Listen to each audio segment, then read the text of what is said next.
इस्लाम में अल्लाह तबारक व तआला, ज़ाहिर इस्लाम मां मुराद आहे अल्लाह तबारक व तआला उनजो रसूल सल्लल्लाहु अलैहि वसल्लम।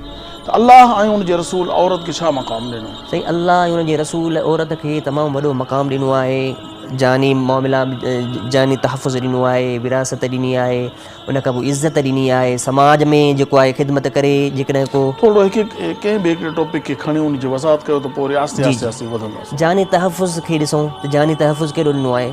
अल्लाह साईं क़ुरान करीम में चयो आहे त वइज़ल मऊदतु सुइलत बिअय्यि ज़ंबिन क़ुतिलत, यानी इहो बि हिकिड़ो सुवालु थींदो क़यामत जे ॾींहुं। किसास असां रुगो मशहूरु न थियूं त असां इन खे न सम्झूं त इस्लाम में किसास सिर्फ़ु मर्द जो आहे, मर्द खे कंहिं क़तलु कयो त उनजो न, औरत जो बि यानी की अल्लाह साईं इस्लाम सेखारियो आहे त औरत खे कंहिं क़तलु कयो त उनजो बि किसास वरितो वेंदो। त इन आयत मां मालूम थो थिए त उहो सुवालु कयो वेंदो, मुर्दो क़यामत जे ॾींहुं सुवालु कंदो त भई बिअय्यि ज़ंबिन क़ुतिलत, कहिड़े गुनाह जे सबबु मूंखे तो क़तलु कयो हो।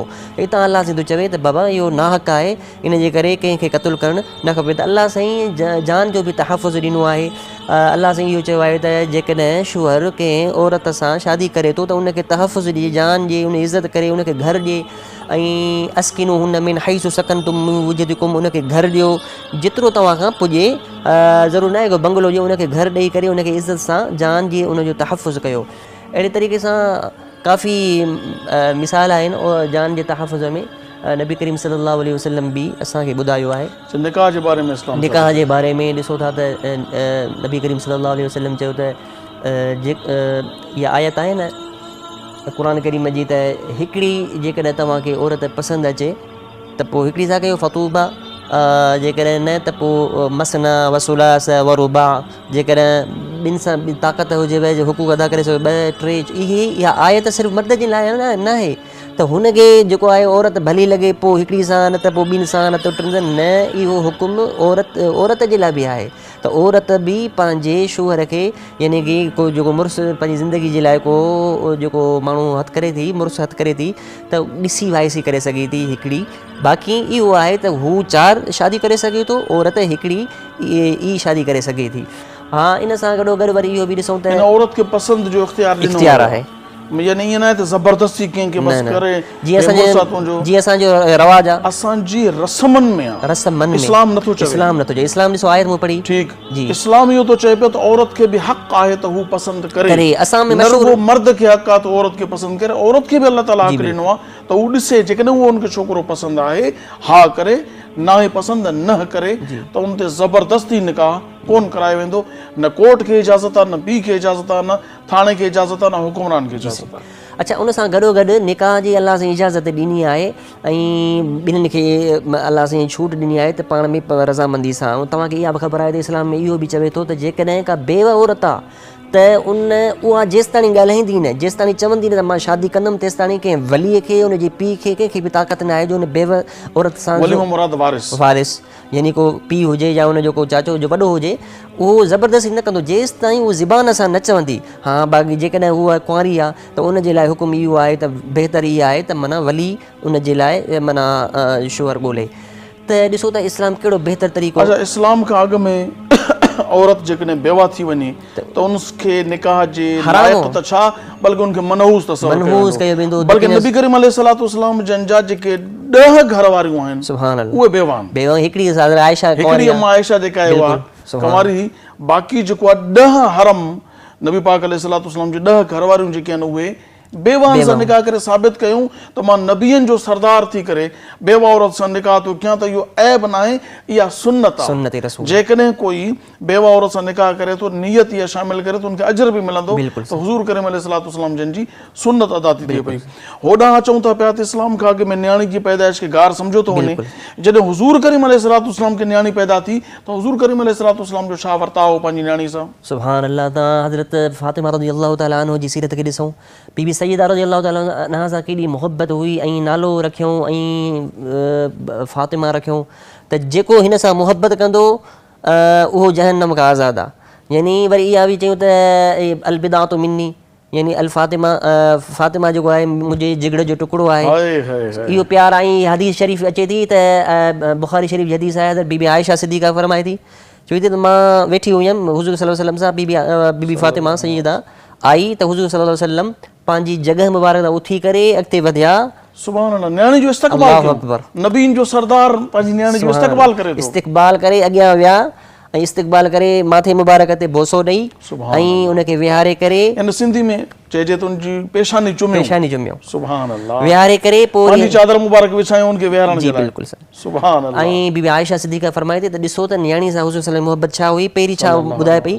त हुज़ूर सल्लल्लाहु अलैहि वसल्लम उनखे कन में गोशी कई, सरगोशी कई, पोइ हज़रत फातिमा ज़हरा रज़ियल्लाहु ताला अन्हा थोरो रोअण जी सूरत अपनाई। ऐं आख़िरी दौर जी ॻाल्हि था करियो, जी आख़िरी आहे बुख़ारी शरीफ़ जी हदीस, पाक अलैहिस्सलातु वस्सलाम जो ज़ाहिरी जेको आहे सो वफ़ात शरीफ़ थी रही आहे, यानी लाॾाणो थियण वारो आहे ज़ाहिरी ज़िंदगी जो, उहो त हुज़ूर काइनात सल्लल्लाहु अलैहि वसल्लम जी अक़दस हयातुन नबी, पर ज़ाहिरी जेका ज़िंदगी 63 सालनि जी, उन जे आख़िरी लम्हात जी ॻाल्हि तव्हां कयो, आख़िरी लम्हात जी ॻाल्हि। ऐं बुख़ारी शरीफ़ जी माना दलील आहे, हदीस आहे त सरगोशी कयूं त थोरो रोअण जी सूरत अपनायूं, सरगोशी मुराद कन में थोरी ॻाल्हि ॿुधायूं, असां कोन पिया बीबी आयशा रिवायत करी, असां कोन पिया ॿुधूं, बसि कन में ॿुधाई त थोरी रोअण जी सूरत कयूं, वरी ॿियो चकर जेको सरगोशी कयूं त वरी खिली, त असां पोइ पुछियोसीं त छा वजह हुई, पहिरीं रोअण जी सूरत कयव वरी पोइ खिलियव, चयईं त पहिरीं जेका हुज़ूर सल्लल्लाहु अलैहि वसल्लम मूंखे ॿुधायो त मां हिन दुनिया मां ज़ाहिरी वञा पियो, मूंखे ॾुख थियो त हाणे मुंहिंजा आका जेके जंहिंसां मां हर शेर जेका दिलि जी ॻाल्हि मां शेयर कंदी आहियां वञनि था, त पोइ मुंहिंजे लाइ कहिड़ो ज़िंदगी में मज़ो हूंदो।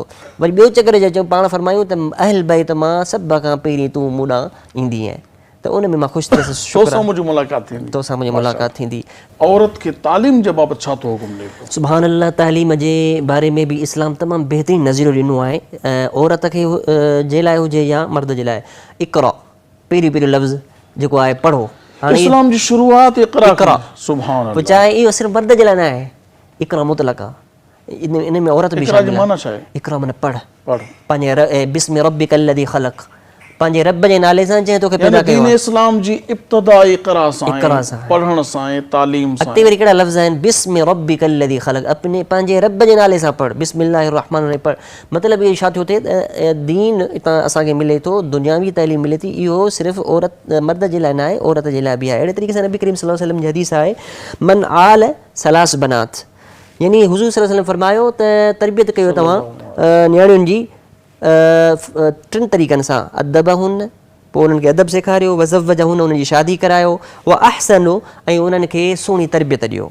इहो बि हुज़ूर सल्लल्लाहु अलैहि वसल्लम हुकुम ॾिनो त औरत खे तव्हां तालीम ॾियो, पहिरीं उनखे तालीम ॾियो, पोइ वरी जेको आहे उनखे उनजी शादी करायो, पोइ वरी उनजी अहसन यानी की अञा उनखे सुहिणी तरबियत ॾियो, त फलहू अल जन्न, उनजे लाइ जन्नत आहे। अहिड़े तरीक़े सां तलबुल इल्मि फरीदतुन अला कुल्लि मुस्लिमिन व मुस्लिमतिन, हिते मुस्लिमतिन जो बि लफ़्ज़ आहे, यानी इल्म जी तलब करणु फ़र्ज़ु आहे, हर मुस्लमान मर्द हुजे या औरत हुजे, हिते औरत बि शामिल आहे। वल मुमिनून वल मुमिनात, हिते बि अल्लाह ताला मुमिनून मुमिनात जो ज़िक्र कयो आहे। अहिड़े तरीक़े सां नबी करीम सल्लल्लाहु अलैहि वसल्लम फरमायो, इरजिउ इला अहलिकुम, जॾहिं तव्हां कमनि खां घरनि खां ॿाहिरां जेकी बिज़नेस खां वञी करे तव्हां पंहिंजे जन घर अचो, त फ़अक़ीमू, उते वेहो घर वारनि सां, ऐं उनखे वअल्लिमूहुम, उन्हनि खे सेखारियो, तरबियत ॾियो, पाण सेखारियो, उन्हनि खे दीन ॾियो, वमुरूहुम, उन्हनि खे हुकुम ॾियो त दुनिया जी बि ॻाल्हियूं सेखारियो ऐं दुनियावी तालीम बि उन्हनि खे सेखारियो। हितां मालूम इहो थो थिए त नबी करीम सल्लल्लाहु अलैहि वसल्लम जो काफ़ी हदीसूं आहिनि। बीबी आयशा सिद्दीक़ा रज़ियल्लाहु ताला अन्हा उस्ताद आहे घणनि सहाबियात जी ऐं घणनि सहाबिन जी, काफ़ी सहाबी ईंदा हुया हुज़ूर सल्लल्लाहु, बीबी आयशा सिद्दीक़ा रज़ियल्लाहु हुजरे मुबारक जे ॿाहिरां पर्दे जे माना पुठियां करी वेही सुवाल कंदा, अहिड़ा सवालात जंहिंमें मुंझी पवंदा हुया ऐं उन्हनि खां मसइला हल कोन थींदा, उहे बीबी आयशा उन्हनि जा मसइला हल कंदी हुई। अहिड़े तरीक़े सां हज़रत हफ्सा रज़ियल्लाहु ताला अन्हा जे लाइ हिकिड़ी ट्यूटर हुज़ूर सल्लल्लाहु अलैहि वसल्लम मुक़ररु कई। बीबी हफ्सा केरु अंदरो तारीफ़? बीबी हफ्सा ज़ौजात मुतहरा, अज़वाज मुतहरात में शामिल आहे, यानी हुज़ूर सल्लल्लाहु अलैहि वसल्लम ज़ौजा आहे, फारूक आज़म हज़रत उमर फारूक जी न्याणी आहे। ऐं बीबी हफ्सा रज़ियल्लाहु ताला अन्हा जे लाइ हिकु ट्यूटर मुक़ररु कयऊं नबी करीम सल्लल्लाहु अलैहि वसल्लम, हिकिड़ी औरत खे जेका तूं वञी उन्हनि खे तूं लिखणु पढ़णु सेखार। अल्लाहु अकबर, हितां खां इन्हनि सभिनी सीरतुनि खां मालूम थो थिए त नबी करीम सल्लल्लाहु अलैहि वसल्लम भरपूर यानी की दिलचस्पी ॾियारी, शौक़ु ॾियारियो ऐं हुकुम ॾिनो त औरत तइलीम सिखे ऐं दीन सिखे। अहिड़े तरीक़े सां काफ़ी औरत, बीबी आयशा, हज़रत अस्मा बिन्त अबू बकर, उम्मुल फज़ल, उम्मे हानी, हज़रत अस्मा बिन्त ज़ैद, यानी काफ़ी आप तव्हांखे सहाबियूं मिलंदियूं जेके तमामु वॾे रुतबे ते इल्मी शख़्सियतूं हुयूं, जंहिं मां असांखे मालूम थियो थिए त तालीम जी तरबियत, तालीम जो हुकुम नबी करीम सल्लल्लाहु अलैहि वसल्लम ॾिनो। मुफ़्ती साहब, शुमई क़िस्मत चइजे जो इस्लाम जी तालीमात थोपी थी वञे पई मुस्लमान सॾाइण वारनि ते, ईअं न आहे। मुसलमान सॾाइण वारो जेकॾहिं को कुदो कमु करे त उनजो इन अमल जो इस्लाम सां ताल्लुक़ न आहे। बदकिस्मती सां असांजे हिन तर में नंढे खंड में हिकिड़ी शइ आम थी वई आहे, उहा इहा त औरत जेकॾहिं के मर्द सां ॻाल्हाए थी, मर्द खे थोरो बि शक पइजी उनखे क़तल थो करे छॾे, जंहिंखे असां आम तौर ते कारोकारी चऊं था। इस्लाम में इनजी केतिरी इजाज़त आहे क़तल करण जी, मारण जी? इस्लाम छा थो चए हिन जे बारे में? सिमो तव्हांखे ॿुधायो त वइज़ल मऊदतु सुइलत बिअय्यि ज़ंबिन क़ुतिलत, ऐं अल्लाह साईं तहफ़ुज़ ॾिनो आहे, जान जो तहफ़ुज़ ॾिनो आहे। इन जे करे अल्लाह साईं सूरत नूर में छा फरमायो, वल्लज़ीन यरमूनल मुहसनात, जेके माण्हू पाक दामिन औरतुनि ते तुहमत हणनि था, उछलाइनि था, यानी न को उनखे का ख़बर, बसि ईअं मैसेज आयो, हिकिड़ी औरत हुनखे ॿुधायो, या मिड़ी का औरत कंहिं मर्द सां जेकॾहिं ॻाल्हाए पई त कंहिं कम जे लाइ ज़रूरी जेको हुनजे लाइ हुयो त कंहिं ॾिसी वरितो, त अल्लाह साईं चयो आहे त ईअं डायरेक्ट क़ुर में चयूं त इन डायरेक्ट वञी उनखे कारोकारी जो हुकुम न ॾियो ऐं उनखे क़तल न कयो। वल्लज़ीन यरमूनल मुहसनात, अगरि जेकॾहिं तव्हां मामिलो ॾिसो था त सुम्मल यअतू बिअरबाअति शुहदा, 4 गवाह ॾिसो, 4 गवाह मौजूदु आहिनि, त पोइ जेको आहे उन सूरत खे तफ़सीलन ते ॻाल्हाईंदासीं। मुफ़्ती साहिब सां गुफ़्तगू जेकी हली रही उनखे कंटिन्यू करियो। मुफ़्ती साहिब, हाणे हीअ त थियो वाज़े कयो तव्हां त क़ुर पाक सख़्तीअ सां मनो थो करे त कंहिंखे क़तल करण जी इजाज़त न आहे, तोड़े जो उहा औरत। हाणे सवाल इहो आहे, शकूक जी बुनियाद ते, शुबे जी बुनियाद ते क़तल करण त ज़ाहिर आहे ज़ुल्म अज़ीम आहे। अल्लाह तबारक व तआला कॾहिं बि माफ़ नथो करे, इजाज़त नथो ॾिए त को औरत मर्द खे या मर्द औरत खे। फकअन्नमा क़तलन्नास जमीआ, हिकिड़े मर्द जो हिकिड़े औरत जो क़त्ल करणु ॼण गोया सॼी उम्मत खे हुन क़त्ल करे छॾियो। न, हिकिड़ो मतिलबु अना जो मसइलो थो थी वञे त मुंहिंजी न्याणी या मुंहिंजी ज़ाल या मुंहिंजी माउ या मुंहिंजी भेण सां फ़लाणे मर्द छो ॻाल्हायो, थोरो इन जी वज़ाहत करियो त इहा कावड़ इस्लाम छा थो चए इन जे बारे में, त छा हुजणु घुरिजे, छा प्रूफ आहे जो हिन ते इहा तोहमत लॻे त हीअ औरत ज़ानी आहे। उनजे लाइ क़ुर हदीस छा कानून ॾिनो आहे? सही, क़ुर हदीस इहो कानून ॾिनो आहे त जेकॾहिं कंहिं औरत ते हद कज़फ़ इनखे चइबो आहे, यानी कंहिं ते तुहमत हई बग़ैर कंहिं मसइले जे ईअं तुहमत हई, त अल्लाह साईं चयो आहे त उनजी हद उन मुक़ररु कई आहे क़ुर करीम त 80 कोड़ा हणो समानी न जल्द, जेको बग़ैर तस्दीक़ सोच जे तफ़क्कुर जे हिकिड़ी शक जी बुनियाद ते रुगो ईअं इल्ज़ाम लॻाए त औरत बदकार आहे, त उनजे लाइ हद अल्लाह साईं मुक़ररु कई आहे 80 कोड़ा उनखे लॻंदा। चाहे उहो केतिरो वरी बुज़ुर्ग हुजे, केतिरो कीअं बि हुजे, उनखे 80 कोड़ा लॻंदा। रुगो ज़बान मां कढियईं मेरी आहे, जी बिल्कुलु, रुगो मेराण ॾिनई। अच्छा, हाणे इन जे बारे में इस्लाम छा थो चवे त साबित कीअं कंदो उहो माण्हू? जी, साबित इन करे त अल्लाह साईं चयो आहे त वल्लज़ीन यरमूनल मुहसनात, सूरत नूर आहे, इन ई अॻिते ई आयत हले थी त जेकॾहिं मुहसनात पाक दमन औरतुनि ते कंहिं तोहमत हई त सुम्म लम यअतू बिअरबाअति शुहदा, 4 गवाह ॾिसो, 4 गवाह जेकॾहिं गवाही ॾियनि त बाबा असां इन आइन टाइम ते ऐं जेको आहे इहो कमु कंदे ई असां ॾिठो आहे, हीअ त जेका ॻाल्हि ॿोल था तव्हां कयो, जेके ॻाल्हि ॿोल ते माण्हू क़तल था कनि, केॾो गुनाह था कनि। हू जेको जेकॾहिं माण्हू ज़िना करे ऐं उन कम ते कंहिं माण्हू ॾिठो त पोइ त बि अल्लाह साईं थो चवे 4 गवाह थींदा, पोइ जेको आहे उन ते हद लॻंदी। उहा हद इहा आहे त जेकॾहिं का शादीशुदा आहे त उनखे जेको आहे संसार कयो थो वञे, जेकॾहिं कुंवारी आहे त पोइ उनजी लाइ वरी ॿी हद मुक़ररु आहे। अच्छा, इहो बि अवामुन्नास खे इजाज़त आहे त उहे संसार कंदा, संसार मतिलबु पथर हया वञनि, इन जे लाइ एतिरे ताईं जो उहो मरी वञे। ऐं गैर शादीशुदा जेकॾहिं ज़िना उन ते साबित थी वञे 4 गवाहनि जी गवाहीअ सां, त पोइ उनखे 100 कोड़ो लॻायो वञे। इहो हक़ आम पीउ खे आहे, भाउ खे आहे, चाचे मामे खे आहे, या इहो हक़ के ॿिए खे आहे? साईं, इन जे लाइ उसूल फ़िक़्ह आहे, असांजे लाइ फ़िक़्ह जा उसूल आहिनि, उन जे लाइ बाक़ाइदे असांजे इमाम आज़म अबू हनीफ़ा वॾनि बुज़ुर्गनि मुज्तहिदनि हिकिड़ी कमेटी ठाही। उन में कंहिं मर्द खे कंहिं औरत खे हुकुम न आहे, काज़ीअ जे लाइ हुकुम आहे, जेको काज़ी फ़ैसिलो करे थो। हींअर असांजो जेको को वॾो आहे चीफ जस्टिस जो, उहो फ़ैसिलो कंदो, उहो फ़ैसिलो कंदो जेको बि शाहिदनि ऐं गवाह जंहिंजे हिसाब सां। बाक़ी को मर्द ॾिसे यकदमि उनखे बंदूक हणे त वॾो गुनाह आहे। चीफ जस्टिस त मथे थियो, जस्टिस बि जेकॾहिं कोई जी जी बिल्कुलु हद जो कोई बि जज आहे त उनखे इजाज़त आहे फ़ैसिलो करण जी। अच्छा, फ़ैसिलो त उन कयो, सज़ा ॾियण जो हक़ कंहिंखे आहे? पीउ खे, भाउ खे, चाचे मामे खे आहे? इस्लाम इजाज़त नथो ॾिए त को माना जेको आहे ॾिसे ऐं फौरन गोली उनखे हणे, इस्लाम क़तअन मना थो करे, यानी उनखे इजाज़त न आहे। इहो हक़ हुकुमरान खे आहे, उहो संसार करे, जेकॾहिं इस्लामी सल्तनत हुजे त उहो संसार करे शादीशुदा खे ज़िना साबित थियण ते 4 गवाहनि जी मौजूदगी में, ऐं जेकॾहिं गैर शादीशुदा करे त पोइ उनखे 100 कोड़ा हुकुमरान लॻाईंदो। अच्छा, इन हवाले सां थोरो वज़ाहत इन जी बि थी वञे, छो त असांजो प्रोग्राम जॾहिं हली रहियो आहे त उनजो पीउ छा करे, उनजो भाउ छा करे, जेकॾहिं हिकिड़ी शइ साबित बि थी वई आहे, मारण जी इजाज़त इस्लाम नथो ॾे, अल्लाह ताला नथो ॾे, उनजो रसूल सल्लल्लाहु अलैहि वसल्लम नथो ॾे, कानून जे हवाले करे छॾे। जी जी बिल्कुलु, उहो कानून पोइ उहो जज ॼाणे, उहा औरत ॼाणे, उनजो ख़ुदा ॼाणे, हीअ हिन सां तालुक़ु पंहिंजो ख़तमु इन हवाले सां त हाणे मां जेको करिणो हो मां करे छॾियो, कानून जे हवाले थी वियो। हाणे कानून हिनखे छा थो सज़ा ॾे या बरात जो हुकुम ॾिए थो। जी, इन जे लाइ उनजा जेके वारिस आहिनि उहे ख़ामोश ते न वेहंदा। ज़ाहिर आहे उहो जेको आहे उहो उसूल कानून काज़ीअ खे जे तरफ़ ॾेई वञिजे, तव्हां त जेको माना जेकॾहिं साबित थी वञे त पोइ उहो ई ॾिए त बहितर आहे।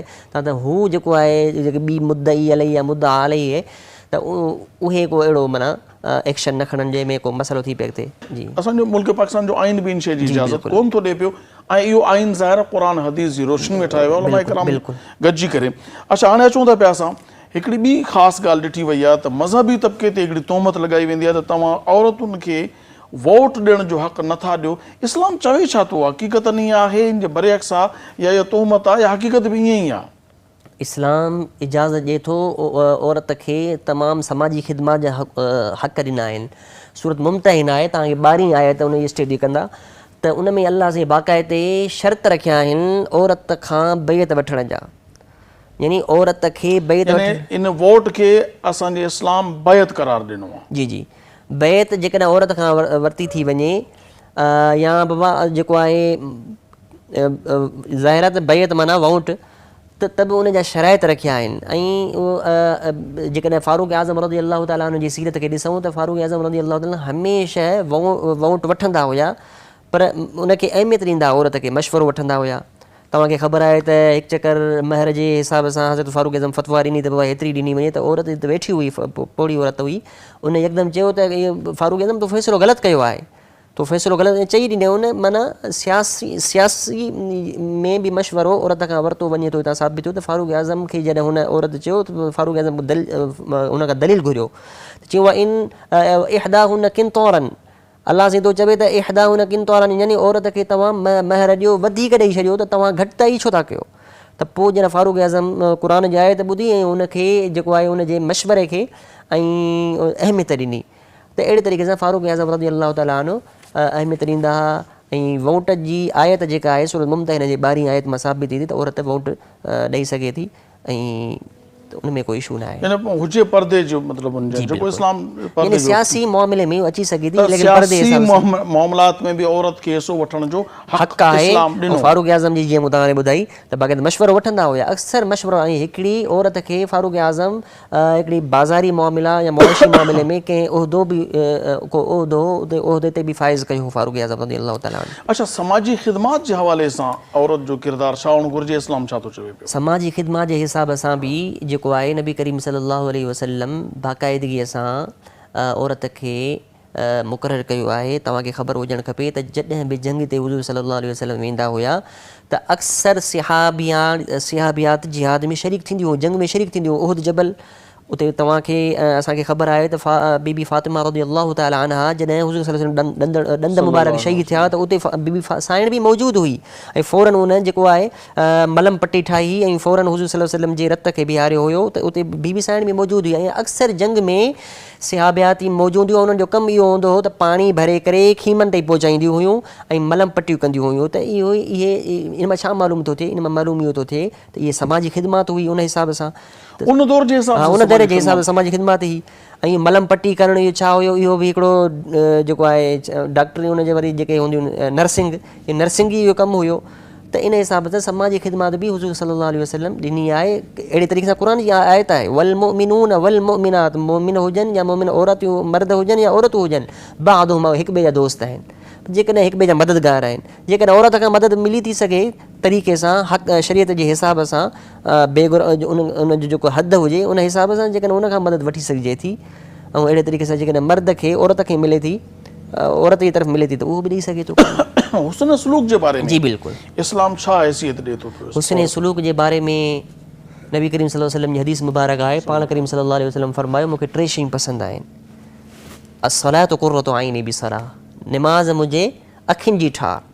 ऐं पाण करीम सल्लल्लाहु अलैहि वसल्लम फरमायो मूंखे ख़ुशबू पसंदि आहे। पाण फरमायो मूंखे औरत पसंदि आहे। हाणे औरत पसंदि आहे त ज़ाहिर आहे त उनजे लाइ हुस्न सलूक जो बि त अल्लाह साईं जे हबीब सल्लल्लाहु अलैहि वसल्लम हुकुम ॾिनो हूंदो। पाण करीम सल्लल्लाहु अलैहि वसल्लम फरमायो इन अल्लाह हर्रम उकूकल उम्महात, अल्लाह साईं हराम करार ॾिनो आहे माउनि जी नाफ़रमानी करण खे। इतां मालूम छा थो थिए, यानी माउनि जी जेका नाफ़रमानी करणु हराम आहे, मालूम थियो त हुज़ूर सल्लल्लाहु अलैहि वसल्लम फरमायो त जेकॾहिं तव्हां उन्हनि सां अच्छे भले अख़लाक़ सां पेश ईंदो, सुठे अख़लाक़ सां पेश ईंदो, त इहा सुठी हिकिड़ी अदा आहे, नेकी आहे।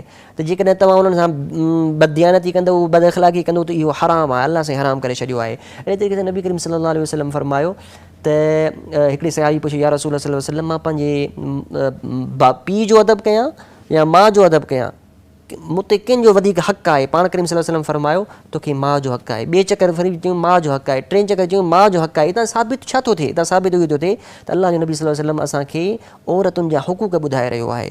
तव्हांखे ख़बर हुजणु खपे, हज़रत ख़दीजा रज़ियल्लाहु ताला अन्हा जेका हुज़ूर सल्लल्लाहु अलैहि वसल्लम जी रिज़ाई माउ आहे, उनजी धीउ हज़रत शीमा मदीने में आई त पाण करे उथी बीही करे, बीबी हलीमा जी न्याणी शीमा नालो आहे उनजो, उनखे पंहिंजी चादर विछाए करे उते विहारे करे ऐं उनजो अदब कंदा, न्याणियुनि जो अदब कंदा हुआ। अहिड़े तरीक़े सां असांखे मालूम थियो। मोहतरम नाज़रीन सामीन, मां ॾिठो मां ॿुधो त इस्लाम औरत खे वॾो मक़ाम ॾिनो आहे। माउ जी सूरत में जन्नत पेरनि जे हेठां ॾिनी, घरवारी ईमान जे तहफ़ुज़ जी अलामत बणाई वई, न्याणी रहमत क़रार ॾिनी वई, भेण बहितरीन साथी क़रार ॾिनी वई ऐं समाजी ख़िदमात में हिसो ॾिनो वियो।